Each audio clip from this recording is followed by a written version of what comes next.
Welcome everyone. This is Acid Roots. We're going to talk about Limp Bizkit's first album, which is $3 Bill, y'all. So this came out in '97, and the thing about it was, if you've ever noticed where the best album that a person has had or a group has had is not their first one, but they hit their stride later on. I feel like this is kind of one of those situations. So I reviewed quite a bit of Limp Bizkit on this channel. I do recommend that you check out Significant Other and Chocolate Starfish, but then Gold Cobra, Results May Vary. They're all great ones. So really, the premise of these guys is that it's just manic, blistering rap metal that usually is not calm and keeps the energy at a high octane level. So when it does that, obviously there's not terrible, you're going to get some stuff, but obviously there's not as much. And there is introspection, but the best moments are when things are fired up. Now, the epitome of this to me were the albums Significant Other and Gold Cobra. Both of these had the rawness and just what everyone likes the most, but this is probably a close second to both the tie of those albums. Chocolate Starfish was a little bit more mellow, and I think, Results May Vary was trying some different tricks, but this album has a lot of fierceness to it, but the thing about it, for being the first time they did it, they mastered it further down the road. This is pretty important just because, obviously most people think if you don't nail it the first time, you're through. Well, this was very much far from the truth. So you're able to see that in effect and realize Limp Bizkit starting out. I bet a lot of folks probably started with Significant Other, but when you go back to this project, it's just as effective. So that was the main thing about it. The production on this project is, in a lot of ways, like I was saying, it's pretty manic and it's just all over the place. And I mean that just by the rawness of the records. Leech, it hits you right off the bat. I feel like Nobody Loves Me is another one. And then Stinkfinger are some of those. But then they also try some different stuff. It's not quite as, like I said, kind of more belly sounding mellow type as Chocolate Starfish, but there's a couple songs on here like Counterfeit and Clunk that do this sort of thing, and I think Sour is a really good one. That one does it. That just sounds like you're seeing heat waves outside. It's perfect indication of some hot weather going on. It's pretty much, this is the kind of stuff that you want to cut loose to. There's no reason not to.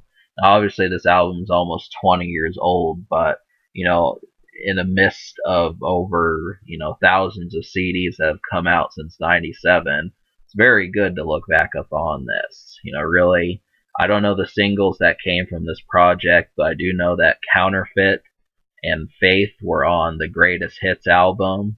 I still don't like the song Faith, but I do like the song Counterfeit. So these are songs that, need to be heard, but obviously there are songs on this project that are as raw as ever. So out of 11 songs on this project, I like 7 or 8 actually. One song I was on the fence about, and the 3 songs I did not like were Indigo Flow, Faith, and Pollution. So really, I think the main problem was it just didn't match the energy of those. I think Faith was maybe a cover song, but obviously this doesn't slow the momentum. I'm just nitpicking, something I don't really like to do, but 8 out of 11 is pretty much a 10. So Leech, like I said, this jumps right into the action right away, and that's one of the best songs on here. Sour sounds like a song in a heat wave, and there's a couple other ones like Counterfeit that you might have heard. Probably one more song that I want to say. Most of these songs are going to work. So that's like the main thing, is just go through them and it basically, I mean, it's not all metal the whole way through. They do try some different things, but you're still gonna hear it, and that's a good thing for the record. So this is to be expected. This record is going to get a 10, and really what I'm thinking is we might as well, that Limp Bizkit, apparently from the way I've reviewed it, they have an unstoppable catalog because I've liked so much of what they've done. It's really not that much left to do. The only thing I have left is the Unquestionable Truth Part 1. So what we've got is, the whole discography of Limp Bizkit, flawless. And I'm going to make a vlog talking about what I thought about rap metal and its disappearance. So this album will get a 10. The only reason why it wouldn't is just because I feel like this project takes a little bit more getting used to than Significant Other does. It's not quite as user-friendly and approachable. Chocolate Starfish and these are more approachable than that, but really you have to listen to it a few times. It has to grow on you, because I almost didn't want to review this because I didn't like it at first, but I eat my words, and I eat them very much. So that is to be said.